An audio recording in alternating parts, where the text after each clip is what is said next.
Des lumières se sont allumées dans la ville, de petites étoiles sont apparues dans le ciel, elles brillaient et indiquaient le chemin aux passants qui se précipitaient de se retrouver en famille après une semaine difficile tout en sachant que demain c'est le week-end. L'ascenseur montait au 5e étage. Un homme en est sorti, en manteau gris, de grande taille, une cinquantaine d'années d'environ. Il a tourné à gauche et il est entré dans l'appartement. « Papa !» cria le garçon en se précipitant vers lui. « Salut à tous. Attends, papa va se changer. Vous m'avez manqué. » « Salut. On passe à table bientôt ?»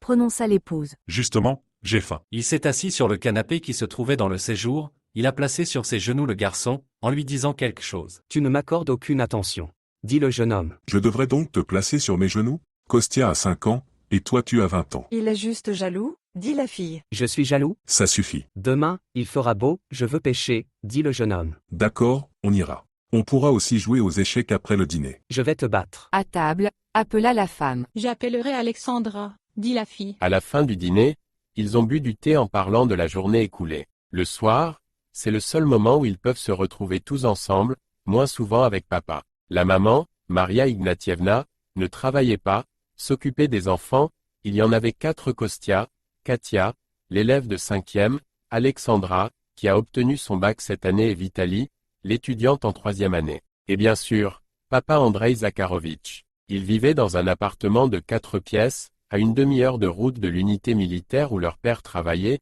il était le commandant. « Je ne veux pas m'inscrire à la fac », déclara soudain Alexandra. « Tu vas t'inscrire au BTS ? Quelle spécialité ? » demanda calmement maman. « Non. »« Ne me dis pas, dit le père d'un ton sévère, que tu vas travailler. »« Non, » reprit Alexandra en souriant. « Tu veux redoubler ?» s'exclama Vitali. « Ce n'est pas drôle. Non, je ne veux pas. »« Nous ne te comprenons pas, » dit maman. Je veux servir. »« Ce n'est pas une affaire de femme, c'est un métier d'homme, dit le père, mécontent. »« Et qui parle de profession ? Je veux servir en tant que gars, conscrit. »« Il paraît que ma petite sœur est folle, » dit malicieusement Vitali. « Arrête, a dit le père. Mais c'est vrai que les filles ne sont pas enrôlées dans l'armée. »« Je sais, c'est pour ça que j'ai pensé à toi, » poursuit Alexandra calmement. « Je ne peux pas faire de toi un garçon, n'est-ce pas ? » »« Tu peux. »« Comment ça, je peux ?»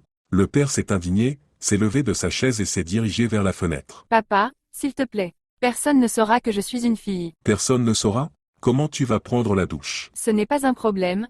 Tu peux dire que j'ai une maladie et que personne ne peut me voir nue. »« Tu délires. »« Ma sœur est à la caserne. »« Mais, s'il te plaît. »« Non, mais alors pourquoi tout cela ? » »« S'il te plaît. » Le père trouvait la pitrerie de sa fille stupide et inappropriée, mais elle continuait et, au bout d'une semaine, il a cédé. « Pourquoi as-tu fait des concessions ? » prononça l'épouse. « J'en ai eu marre de l'écouter.